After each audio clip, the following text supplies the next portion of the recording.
1943년 미국 농무부는 주부들이 직접 채소를 통조림으로 만들도록 장려금을 지급했습니다. 승리 정원 빅토리 가든스를 가꾸는 것은 애국적인 일이었습니다. 집에서 가축을 도축하는 것은 이웃 간의 전기였습니다. 직접 돼지 기름, 라드를 짜내지 못하는 할머니는 게으르다고 여겨졌습니다.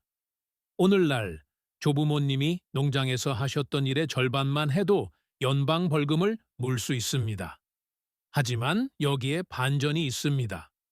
이 목록의 18번은 1986년까지 미국 전역의 4-H 클럽에서 가르쳤으며 오늘날 FDA가 승인하는 그 어떤 것보다 여전히 더 효과적입니다.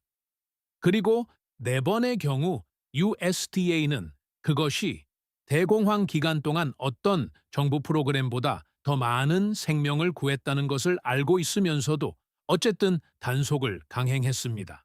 이것들은 별난 옛날 전통이 아니었습니다. 농업기업과 주의회가 조직적으로 불법화한 생존 기술이었습니다. 우리 조부모님들이 통달하셨지만 미국이 불법으로 규정한 25가지 농장 기술을 카운트다운해 보겠습니다. 탑 25 닭장에서 달걀 팔기 할머니는 매일 아침 닭장으로 걸어가 암탉이 낳은 아직 따뜻한 갈색 달걀 12개를 모아 마른 천으로 닦은 다음 현관의 종이 상자에 쌓아두곤 하셨습니다. 달걀 35센트라고 손으로 쓴 팻말이 그녀에게 필요한 마케팅의 전부였습니다. 이웃들은 시내에서 집으로 돌아가는 길에 들렀습니다. 냉장 보관도, 세척도, 주 검사관의 도장도 없었습니다. 그저 버사, 베르타, 투어트와 클레멘타인이라는 이름의 암탉이 낳은 신선한 달걀일 뿐이었습니다. 오늘날 29개 주에서는 세척하지 않고 등급을 매기지 않은 달걀을 현관에서 낯선 사람에게 파는 것은 경범죄에 해당합니다. 미시간주에서는 식품 서비스 시설 면허를 요구합니다. 미네소타주에서는 모든 달걀 껍데기에 로트 번호를 찍도록 요구합니다. 캘리포니아주에서는 무면허 판매 시 12개당 최대 $1,000의 벌금을 부과합니다. USDA는 달걀을 위생적인 시설에서 세척해야 한다고 주장하지만 이는 사실 달걀이 산곤에서 3주 동안 상하지 않고 안전하게 유지되도록 해주는 천연 보호막 블룸을 벗겨내는 것입니다. 할머니는 이 보호막에 대해 알지 못하셨습니다. 그저 달걀이 괜찮다는 것만 아셨을 뿐입니다. 탑 24 이웃과 함께 집에서 돼지 도축하기 첫서리가 내려 파리들이 죽는 11월이 오면 아이오와 오하이오, 켄터키 전역의 농장들은 도축 파티장으로 변했습니다. 할아버지, 두 삼촌, 그리고 사촌이 날카로운 칼과 뜨거운 물이 담긴 통을 들고 새벽에 도착하곤 했습니다. 1년에 약 $8를 들여 남은 음식물과 으깬 옥수수를 먹여 키운 250파운드짜리 돼지 한 마리면 봄까지 온 가족이 먹을 수 있는 충분한 고기가 나왔습니다. 햄은 훈제장에 매달렸습니다. 옆구리 살은 베이컨이 되었습니다.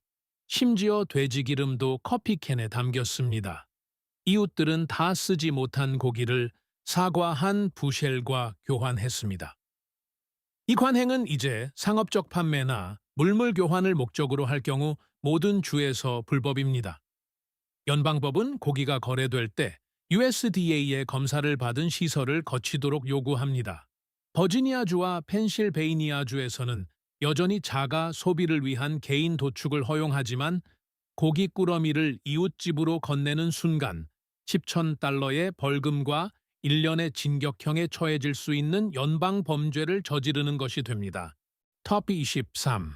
문 에피까지 배달되는 생우유 1980년대까지 미국 농촌 지역 대부분에서는 할머니의 아이스박스로 배달을 오던 우유 배달부가 유리병에 담긴 살균하지 않은 생우유 로 홀 밀크를 가져왔습니다. 때로는 이웃집 저지 저시 젖소에서 갓 짜낸 우유가 오기도 했고 때로는 두 마을 너머에 있는 작은 낙농장에서 오기도 했습니다. 1955년에는 1쿼트에 11센트였으며 맨 위에 두꺼운 크림층이 있는 채로 여전히 따뜻하게 도착했습니다. 할머니는 그 크림을 걷어내어 버터를 만들고 남은 버터밀크는 돼지들에게 주었습니다. 오늘날 주 경계를 넘어 생우유를 판매하는 것은 연방 중범죄입니다. 수도 개 주에서는 어떤 형태로든 생우유를 판매하는 것이 전면 불법입니다. 이를 허용하는 주에서조차 가축 공유 계약, herd share agreements 파스헨과 농장 직거래는 엄격하게 규제됩니다. FDA는 단 한 갤런의 우유 때문에 무장 요원을 동원해 아미시 농장을 급습하기도 했습니다. 그들이 당신에게 말해주지 않는 사실이 여기 있습니다. 2007년 알레르기 및 임상 면역학 저널 Journal of Allergy and Clinical Immunology의 연구에 따르면 농장의 생고유를 먹고 자란 아이들은 알레르기가 41% 적었고 천식이 60% 적었습니다. 할머니의 우유 배달부는 약을 배달했던 셈입니다. 이제 그것을 마시려면 수색 영장이 필요합니다. 터피 구피, 1년치 돼지 기름 라드, 짜내기 돼지가 갈고리에서 내려오면 할머니는 가장 먼저 지방을 챙기셨습니다. 신장 주변에서 나온 순수한 잎지방 리프 랄드윤 파이 크러스트용 병에 들어갔습니다. 등 지방은 장작 난로 위에 거대한 무소에 솥에 넣고 찌꺼기가 황금빛으로 떠오를 때까지 몇 시간 동안 천천히 끓여내어 맑은 액체 지방으로 식료품 저장실의 모든 병을 채웠습니다. 50파운드의 라드는 보통이었습니다. 그것은 비스킷, 프라이드 치킨, 콘브레드, 심지어 비누에도 들어갔습니다. 자, 여기서부터 상황이 이상해집니다. 1911년 프록터 앤 갬블은 크리스코 밭을 출시하고 광고 심리학자들을 고용했으며 미국 여성들에게 라드는 건강에 해롭고 수소화된 면실류가 현대적이라고 설득하는데 현재 가치로 4천만 달러에 달하는 돈을 썼습니다. 1950년까지 라드 소비량은 60% 감소했습니다. 오늘날 상업적 판매를 위해 라드를 짜내는 것은 21개 서로 다른 연방 규정에 의해 규제됩니다. 집에서 만든 라드를 이웃에게 파는 것은 418개 주에서 불법입니다. 우리는 그것을 2018년에 FDA가 금지한 트랜스 지방으로 대체했습니다. 내내 할머니가 옳았던 것입니다. 톱 21. 뒷마당 훈제장 The Backyard Smokehouse. 웨스트버지니아에서 미주리에 이르기까지 거의 모든 시골집 뒤에는 야외 화장실 크기만 한 작은 삼나무 외벽의 훈제장이 있었습니다. 할아버지들은 석가래의 햄, 돼지 어깨살, 베이컨용 옆구리살을 매달고 구덩이에 작은 히코리 나무 불을 피워 3일 6주 동안 차가운 연기가 고기 사이로 피어오르게 했습니다. 정이나 온도 조절기, 정부 검사관도 없었습니다. 이런 방식으로 염지된 버지니아 컨트리 햄은 1968년에 $10에 팔렸습니다. 오늘날 상업용 햄은 $180에 달합니다. 그 이유는 현재 미국 농무부 USDA가 사유지 경계를 넘어가는 모든 훈제 고기에 대해 위해 요소 중점 관리 기준 HAACCP 계획, 허가받은 시설, 주정부 검사, 연례 미생물 검사를 요구하기 때문입니다. 테네시주에는 여전히 인증받은 컨트리햄 동굴 몇 곳이 운영되고 있습니다. 하지만 가족이 1년 내내 먹을 돼지고기를 염지하고 매년 크리스마스마다 목사님께 햄을 보내던 동네 훈제장은 사실상 불법화되었습니다. 이 고기는 냉장 보관 없이도 선반에서 18개월 동안 보존되었습니다. 아무도 병에 걸리지 않았습니다. 이 기술은 400년 동안 효과가 있었습니다. 톱 2위, 남은 음식 통조림 만들기 및 판매, Canning and Selling the Extra. 매년 8월이면 할머니의 부엌은 공장이 되었습니다. 텃밭에서 수확한 엄청난 양의 녹두, 토마토, 복숭아, 옥수수가 들어왔습니다. 할머니는 압력 통조림기로 몇 시간 동안 그것들을 가공하여 400개의 메이슨 병을 지하실 선반에 늘어놓았습니다. 가족이 먹고 남은 것은 길가 가판대에서 1쿼트당 50센트에 팔았습니다. 할머니의 토마토 렐리시는 세계 카운티에서 유명했습니다. 오늘날 뉴저지, 위스콘신, 캔자스를 포함한 14개 주에서는 녹두나 옥수수와 같이 집에서 통조림으로 만든 저산성 식품의 판매를 전면 금지하고 있습니다.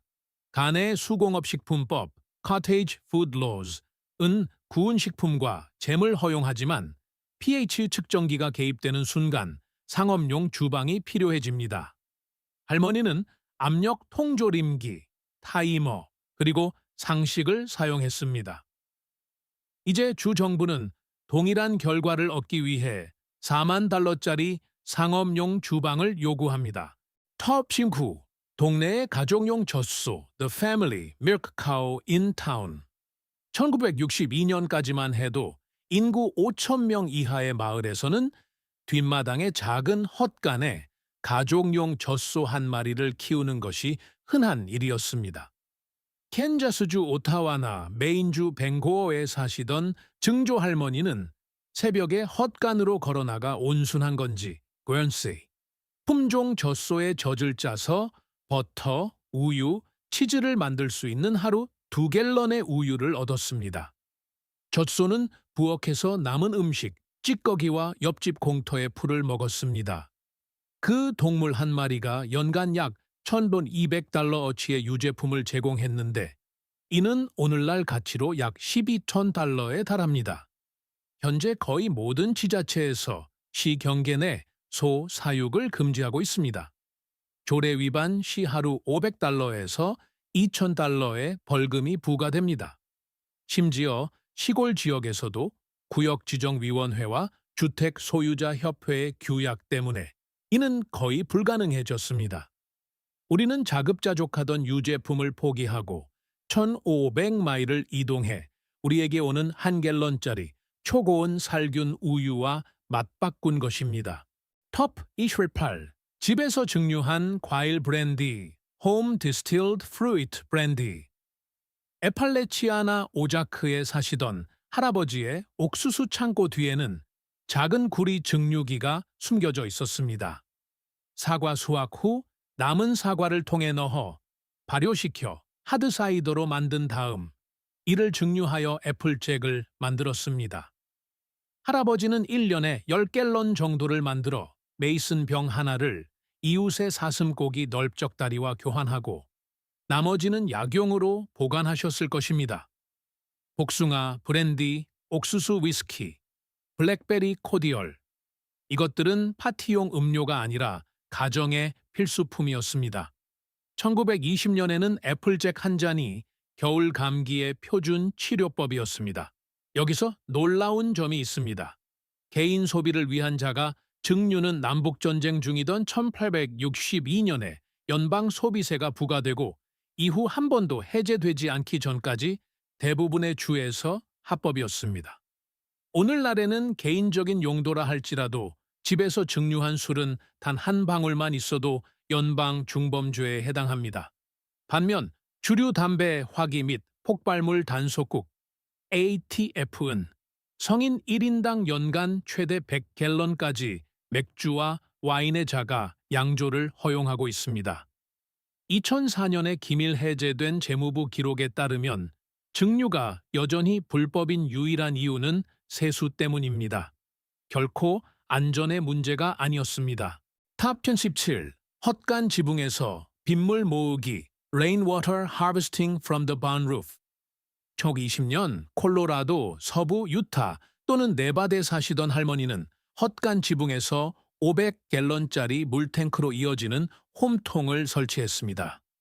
그 물로 텃밭에 물을 주고 닭들에게 물을 먹였으며 월요일에는 빨래통을 채웠습니다. 이보다 더 자연스러운 일은 없었습니다. 그러다 1909년 콜로라도주는 모든 강수량이 하류의 최초 수립권자에게 속한다고 선언하는 콜로라도, 독트린 콜로라도 덕트린을 통과시켰습니다. 자신의 지붕에서 빗물을 모으는 것이 절도가 된 것입니다. 2016년까지 콜로라도 주민들은 빗물통을 설치했다는 이유로 벌금을 물 수 있었습니다. 유타, 워싱턴, 오리건주도 여러 시기에 걸쳐 제한을 가했습니다. 생수업계는 개인의 빗물 사용권에 반대하는 강력한 로비를 벌이고 있습니다.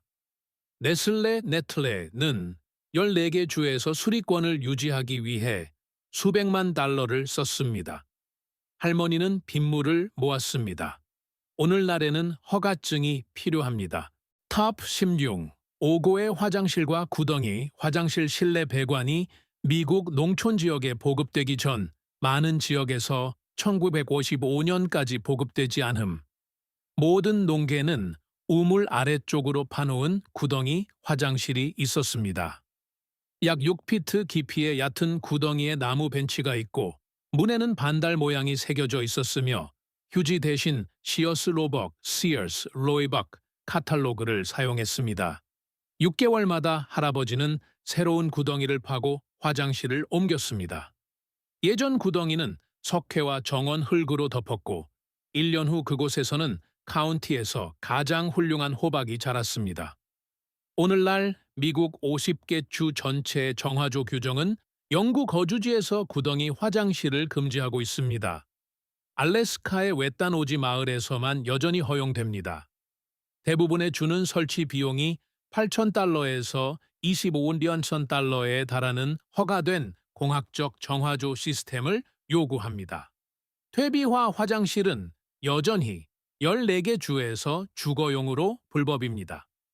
할머니의 시스템은 제대로 관리만 하면 무료였고 위생적이었습니다.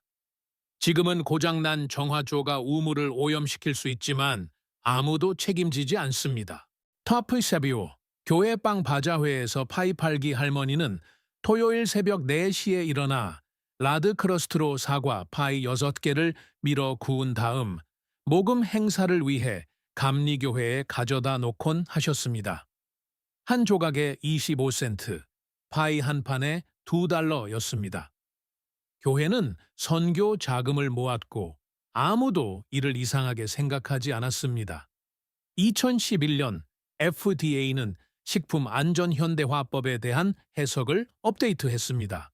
그러자 갑자기 많은 주에서 홈베이커들에게 가나의 수공업 식품 시온시엔사이츠 카테이지 푸드 면허를 취득하도록 요구했습니다. 위스콘신주는 규제가 너무 엄격해서 2013년에 할머니들 모임이 주 정부를 상대로 소송을 제기하기도 했습니다. 그들은 승소했지만 2년간의 법적 공방을 거친 후였습니다. 네브래스카주에서는 호박 파이의 pH가 충분히 산성이 아니라는 이유로 여전히 판매가 제한됩니다. 뉴저지주에서는 2021년까지 집에서 만든 모든 파이의 판매가 완전히 불법이었습니다. 그동안 상업용 빵집들은 방부제가 가득 들어간 장기 보관용 파이를 판매합니다. 라드, 버터, 그리고 집박나무에서 딴 사과로 만든 할머니의 파이는 어쩌다 보니 위험한 음식으로 낙인 찍히고 말았습니다. 톱 14. 무명천에 싼 생버터 할머니는 매주 수요일마다 버터를 저어 만드셨습니다. 우유 항아리 위쪽에 떠올라 이틀 동안 숙성된 크림을 유리 교방기에 넣었습니다. 팔이 아프도록 20분 동안 저으면 1파운드의 연노란색 버터가 만들어졌고 할머니는 여기에 소금을 치고 틀에 눌러 담은 뒤 소금물에 적신 무명천으로 감쌌습니다. 이 버터는 냉장고 없이도 서늘한 지하실에서 한 달 동안 보관할 수 있었습니다. 1952년 할머니는 가족이 먹고 남은 버터를 식료품점에 파운드당 30센트를 받고 파셨습니다. 오늘날 생버터 판매는 연방 주간 통상법에 따라 50개 주 전체에서 금지되어 있습니다. 생우유를 허용하는 캘리포니아와 펜실베이니아에서조차 버터는 농장 밖으로 반출할 수 없습니다. 웨스턴 프라이스 재단 웨스턴 프라이스 파운데이션의 연구에 따르면 생버터에는 저온 살균 과정에서 파괴되는 항경직성 화합물인 울젠 인자 울센 팩터와 염증을 줄여주는 생리활성 CLA가 포함되어 있음이 확인되었습니다. 낙농업계는 이 연구에 맞서 20년 동안 싸웠습니다. 할머니의 버터는 기능성 식품이었습니다. 반면 우리는 마가린 스프레드를 먹고 있습니다. 톱 13. 국유지에서의 채집 산마늘, 램프스, 곰보버섯, 고비, 흑호두, 야생 산삼. 에팔레치아나 오자크에 사시던 조부모님들은 이런 보물들이 자라는 모든 골짜기와 산비탈을 알고 계셨습니다. 매년 봄과 가을이면 삼배 포대를 가득 채워 일부는 보관하고 나머지는 녹스빌이나 애슈빌에서 올라온 상인들에게 팔았습니다. 1970년 당시 솜씨 좋은 산삼 채취꾼은 한 시즌에 3,000원 달러를 벌어들일 수 있었습니다.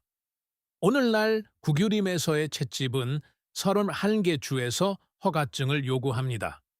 2004년 그레이트 스모키 산맥 국립공원에서는 산마늘 채취가 금지되었습니다. 야생 산삼은 이제 국제 조약에 따른 수출 통제 품목이 되었기 때문에 상업적인 산삼 채취에는 연방 사이티스 인증이 필요합니다. 캘리포니아주는 허가 없이 야생에서 채취한 식물을 판매하는 행위를 범죄로 규정하여 적발 시 건당 $1,000의 벌금을 부과합니다.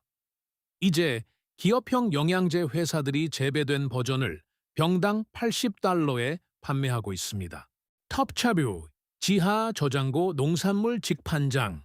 훌륭한 지하 저장고 루트셀러는 한 가족이 겨울을 배불리 날 수 있느냐 굶주리느냐를 가르는 차이였습니다. 할아버지는 산비탈에 10피트 깊이의 구덩이를 파고 돌로 벽을 두른 뒤 두꺼운 널빤지 문을 만드셨습니다. 화씨 55도, 섭씨 약 13도와 습도 85%가 일정하게 유지되는 그곳에서 사과는 4월까지 보관되었습니다. 양배추는 모래 속에서 7개월을 버텼습니다. 짚을 깐 통에 보관된 감자는 3월까지 가족의 식량이 되었습니다. 할머니는 남은 농산물을 농장 입구에서 파셨습니다. 사과 1팩 약 9리터에 40센트, 양배추 한 통에 10센트였습니다. 오늘날 주 농무부의 검사를 받은 전용 냉장 보관시설 없이 가정용 지하 저장고에 보관한 농산물을 판매하는 것은 18개 주에서 불법입니다. 매일 온도 기록지를 작성해야 하고 습도 기록은 분기별로 제출해야 합니다. 수세대에 걸쳐 사람들을 먹여 살렸던 땅속의 소박한 구덩이가 이제는 규정 위반이 되었습니다. 그동안 질소 충전실에 18개월 동안 보관된 슈퍼마켓 사과는 신선하다는 이름으로 불리고 있습니다. 톱 11. 계란을 커피로 교환하기 현금 경제가 미국 농촌에 완전히 침투하기 전에는 물물 교환이 화폐 역할을 했습니다. 여러분의 할머니는 시골 가게에서 계란 한 다스를 커피 1파운드와 교환했습니다. 닭 한 마리를 망치로 햄 2덩이를 겨울 코트로 바꿨습니다. 돈이 오가지 않았고 세금도 내지 않았습니다. 1979년 미국 국세청 IAS의 규정인 국세청 판결 79-924는 물물 교환 거래를 공정시장 가치로 신고하고 소득으로 과세해야 한다고 공식적으로 선언했습니다. 1982년 물물 교환법 Barter Act은 모든 조직화된 물물 교환 거래소가 1999B 양식의 거래를 신고하도록 의무화했습니다. 오늘날 이웃이 울타리를 고쳐준 대가로 토마토 한 부쉐를 교환한다면 법적으로 거래 양측 모두 소득세를 납부해야 합니다. 국세청은 일상적인 거래에 이를 강제할 수 없다는 것을 알고 있지만 법은 존재합니다. 할머니의 경제활동 전체가 엄밀히 말하면 불법인 셈입니다. 톱 퓨어판 등록 없이 양봉하기 한때 미국의 모든 과수원 구석에는 2-3개의 벌통이 있었고 각 군집에서 매년 60파운드의 꿀을 생산했습니다. 여러분의 할머니는 아버지에게서 물려받은 오래된 나무 랭스트로스, 랑스트로트, 벌통에서 벌을 쳤습니다.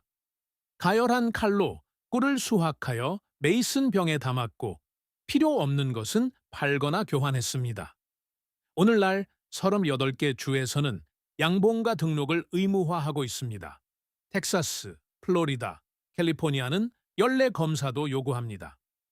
캘리포니아의 인증 과정은 연간 $350의 비용이 들며 의무적인 벌통 재고 조사도 포함됩니다. 플로리다에서 등록하지 않을 경우 최대 $5,000의 벌금이 부과됩니다. 2005년부터 바로아 응애 바로아 밑에 틀, 쇠와 군집 붕괴 현상으로 인해 이러한 규제가 도입되었지만 단속은 종종 소규모 취미, 양봉가를 표적으로 삼는 반면 산업용 수분 작업은 면제를 받습니다. 할머니가 양봉가가 되기 위해 면허증은 필요하지 않았습니다. 그저 얼굴 가리개와 훈연기만 있으면 충분했습니다. 톱 9. 판매용 가금류의 가정 도축 뒷마당에서의 닭 도축은 미국 농촌 전역에서 토요일 아침의 의식이었습니다. 여러분의 할머니는 살랑이가 지난 암탉 6마리를 골라 도끼로 재빨리 처리하고 끓는 물에 데친 후 손으로 털을 뽑아 1시간도 안 되어 손질을 마쳤습니다. 2마리는 냉동실에 넣고 2마리는 여동생에게 주었으며 2마리는 1975년 당시 마리당 $3에 이웃에게 팔았습니다. 미국 농무부 USDA는 가금류 제품 검사법 면제 조항에 따라 여전히 연간 최대 1,000마리까지 가공을 허용하고 있지만 신부 2개 주에서는 이를 사실상 금지하는 추가 제한을 부과했습니다. 뉴욕주에서는 판매를 위해 $525의 허가증과 검사를 받은 시설이 필요합니다. 캘리포니아는 2015년에 인증된 이동식 가공업체를 제외하고 이를 전면 금지했습니다. 타이슨 튜 타이슨과 퍼듀, 페어두는 1990년대부터 이러한 주 단위의 제한을 위해 대대적인 로비를 벌였습니다. 그들은 농장 직거래로 경쟁하는 소규모 가공업체들이 산업용 가금류 독점의 가장 큰 위협이라는 것을 알고 있었습니다. 할머니가 손질한 튀김용 닭이 바로 그들의 적이었습니다. 톱 8. 다락방에서 고기 건조하기 뉴잉글랜드. 다락방의 건조하고 서늘한 공기 속에서 할머니의 육포와 염장 돼지고기는 냉장 보관 없이도 2년 동안 유지되었습니다. 할머니는 고기에 소금을 듬뿍 치고 석가래의 갈고리에 매달아 매달 확인하셨습니다. 서늘한 맞바람과 낮은 습도가 고기를 자연스럽게 숙성시켰습니다. 이 관행은 식민지 시대까지 거슬러 올라가며 거의 모든 농촌 문화에서 그 변형된 형태를 찾아볼 수 있습니다. 오늘날 미국 농무부 USDA는 판매 목적이 조금이라도 있는 경우 검사받은 시설 외부에서 고기를 건조 숙성하는 것을 금지합니다. 이 규정은 수령인이 직계 가족이 아닌 경우 물물 교환이나 선물로 준 고기에도 적용됩니다.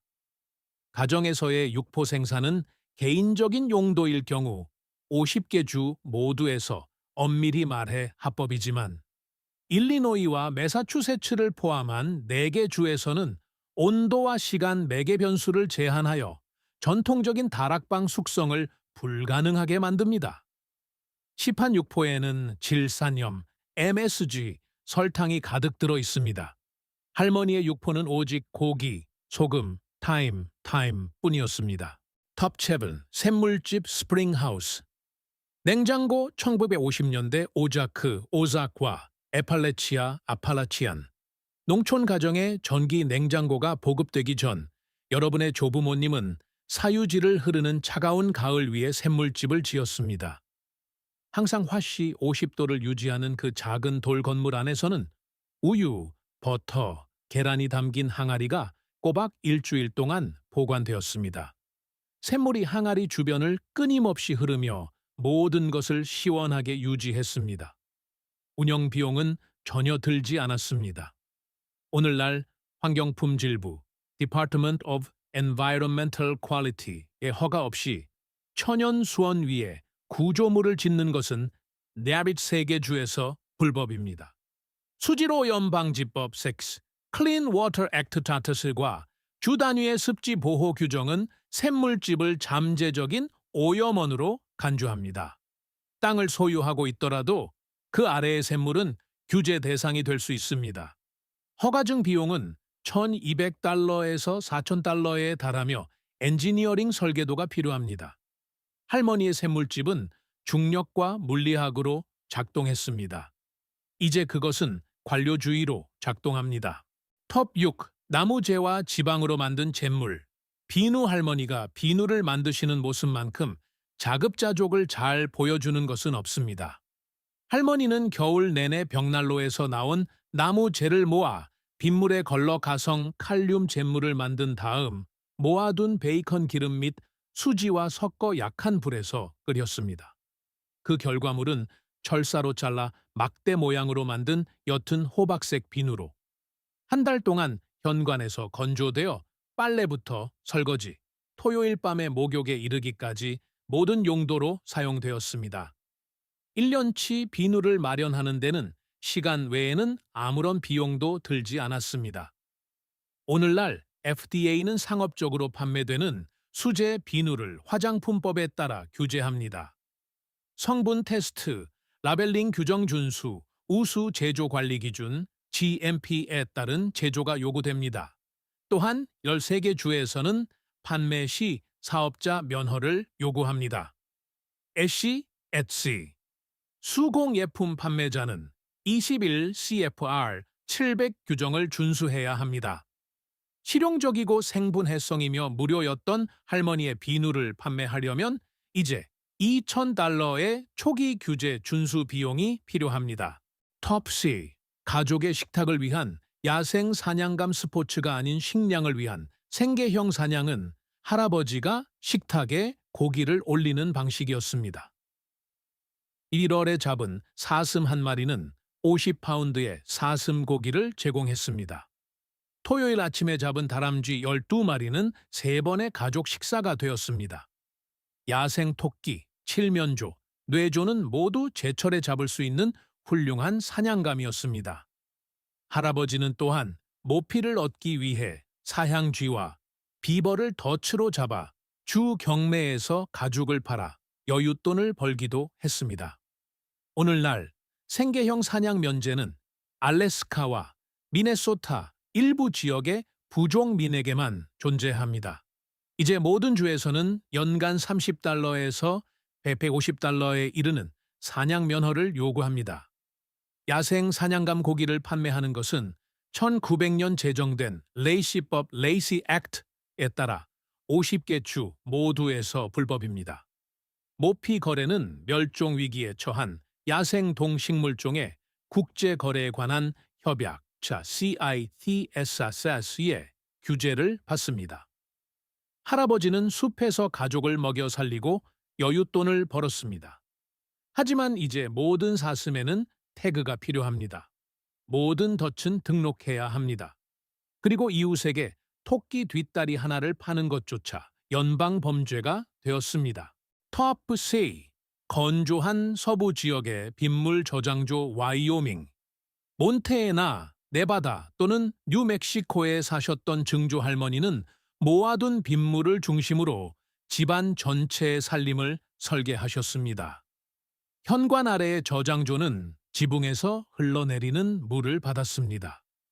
구석에 있는 통은 폭우로 쏟아지는 물을 모았습니다. 헛간 옆에 흙 연못은 넘쳐 흐르는 물을 담았습니다.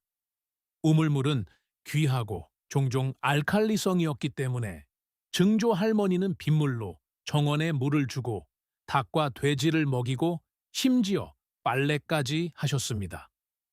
비가 잘 오는 해에는 그 저장조에 2,000갤런의 물이 담겼습니다. 1872년에서 1960년 사이에 자렘 7개 주에서 빗물을 하류, 수리권자의 재산으로 분류하는 선점 수리권법을 통과시켰습니다. 콜로라도에서는 2016년까지 빗물을 모으는 행위가 적극적으로 기소되었습니다. 유태서는 2,500갤런보다 큰 시스템을 갖춘 주택 소유자에게 벌금이 부과될 수 있었습니다. 플로리다의 네슬레 생수 공장은 하루 100만 갤런의 물을 사용하는 대가로 연간 230달러를 지불했습니다. 반면 콜로라도의 한 주택 소유자는 58갤런짜리 통 하나 때문에 500달러의 벌금에 직면했습니다. 이것은 물에 관한 문제가 아니었습니다. 하늘을 누가 소유하느냐의 문제였습니다. 증조 할머니는 하늘을 소유하셨지만 당신은 하늘을 빌려 쓰고 있습니다. 톱 3. 비전문 조산술과 약초의학 증조 할머니는 출산을 위해 의사를 부르지 않으셨습니다. 대신 부엌에서 200명의 아기를 받았고 5달러와 닭 한 마리를 비용으로 받았던 사촌이자 동네 조산사를 부르셨습니다. 비전문 조산사와 함께하는 가정분만은 1950년까지 미국 농촌 지역에서 일반적이었습니다. 이 여성들은 컴프리 찜질약으로 상처를 치료하고 버드나무 껍질로 열을 내렸으며 따뜻한 물에 사과 식초 한 티스푼을 타서 소화 문제를 해결했습니다. 그들은 80가지 약용식물의 생김새와 용도를 알고 있었습니다. 오늘날 비전문 조산술은 13개 주에서 불법입니다. 켄터키, 엘라베마, 노스캐롤라이나에서는 이를 무면허 의료 행위로 기소합니다. 중범죄 혐의로 최대 5년의 징역형에 처해질 수 있습니다. 약초 치료사들도 비슷한 제한에 직면해 있습니다. 1994년 제정된 식품의약국 FDA의 건강보조식품, 건강 및 교육법은 100만 달러 이상이 드는 FDA의 승인 없이는 누구도 어떤 식물이 질병을 치료, 처치 또는 예방한다고 주장하는 것을 금지합니다. 1만 년의 인류 역사를 통해 구축된 증조할머니의 지식 기반은 1960년대 제약업계의 로비가 절정에 달했을 때 하루아침에 불법이 되었습니다. 헛간에 있던 버드나무 껍질은 아스피린과 동일한 화합물입니다. 단지 그것을 약이라고 부르는 것이 허용되지 않았을 뿐입니다. 터피유, 주철 장작 요리 난로 할머니의 부엌에는 보온 오븐, 물통, 그리고 온도를 조절할 수 있는 6개의 뚜껑이 달린 거대한 주철 요리 난로가 있었습니다. 이 난로는 참나무와 히코리 나무를 태웠습니다. 할머니는 숲에서 직접 나무를 패셨습니다. 그 난로 하나로 하루 3끼를 요리하고 1층을 난방하고 위쪽 선반에서 허브를 말리고 빨래할 물을 끓였습니다. 연간 연료비는 톱줄 하나 가격에 불과했습니다. 할머니의 난로는 5세대를 따뜻하게 해주었으며 할아버지가 대장장이 일을 2주 동안 하여 물물교환으로 얻은 것이었습니다.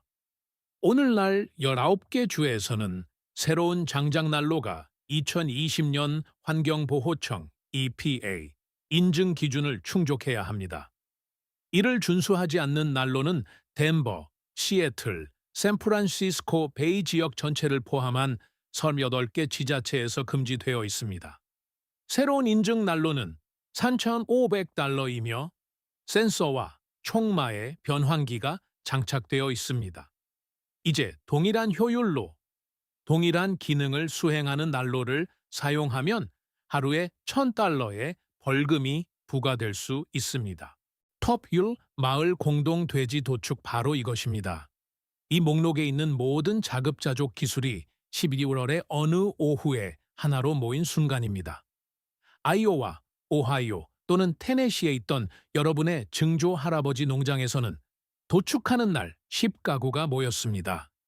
남자들은 돼지 4마리를 찔러 피를 빼고 뜨거운 물에 데치고 매달았습니다. 여자들은 야외에 피운 3개의 모닥불 위에서 라드, 돼지 기름을 만들었습니다. 아이들은 개에게 줄 찌꺼기를 모았습니다. 해가 질 무렵 각 가족은 60파운드의 돼지고기, 훈제장에 넣을 히코리 햄, 그리고 속을 채울 준비가 된 소시지를 가지고 집으로 돌아갔습니다. 감독관도 미국 농무부 USDA. 도장도 서류 작업도 없이 그저 이웃들이 모여 8시간 만에 1년치 고기를 가공했을 뿐입니다. 이제 이 단일 행사는 상업적인 고기 거래를 목적으로 할 경우 미국 50개 주 전체에서 불법입니다. 전국 모구협회 National Cattlemen's Beef Association의 압력으로 통과된 1967년 건전식육법 Wholesome Meat Act은 USDA 검사 시설에서 가공되지 않은 고기를 판매하거나 물물 교환하는 것을 연방 범죄로 규정했습니다. 위반 시 최대 1만 달러의 벌금과 3년 이하의 징역에 처해집니다. 어떤 가족도 USDA 전용 공장을 감당할 수 없었기 때문에 이 법은 사실상 마을 공동 도축을 파괴했습니다. 이것은 300년 동안 미국 농촌을 먹여 살린 기술이었습니다. 여러분의 할머니는 이 기술을 알았고, 증조 할머니는 이를 실행했으며, 고조 할머니는 이에 의존했습니다.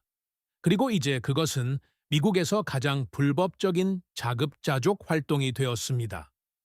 우리는 마을 공동 돼지 도축을 공장형 밀집 사육시설 K4에서 생산되어 비닐에 포장된 돼지 갈비와 맞바꾸고는 이를 발전이라고 불렀습니다. 빗물통, 뒷마당 달걀, 지하 저장고, 잿물 비누 등 이 기술 중 하나를 선택해 보십시오. 조부모님이 이 기술을 배웠을 당시에는 존재하지도 않았던 국가기관의 허락을 구하지 말고 그분들이 했던 방식대로 조용히 시도해 보십시오. 그런 다음 할머니가 순진했던 것인지 아니면 우리가 더 이상 누리지 못하는 방식으로 자유로웠던 것인지 스스로 판단해 보십시오. 여러분이 시도해 볼 기술을 댓글로 공유해 주시고 여러분의 가족이 아직도 비밀리에 실천하고 있는 기술이 있다면 알려주십시오. 이 모든 것들은 생존해 있는 사람들의 기억 속에서는 합법이었습니다. 그리고 이 모든 것들은 다시 합법이 될 수 있습니다. 잃어버린 자급자족의 역사가 여러분의 뒷마당에 적용되는 법을 바라보는 시각을 바꾸었다면 이 채널을 구독하고 좋아요를 눌러주십시오. 우리는 그들이 규제를 통해 없애려 했던 유산을 발굴하고 있습니다. 여러분의 미래를 되찾기 시작하십시오. 잊혀진 우리 과거의 다음 장이 곧 공개될 것입니다.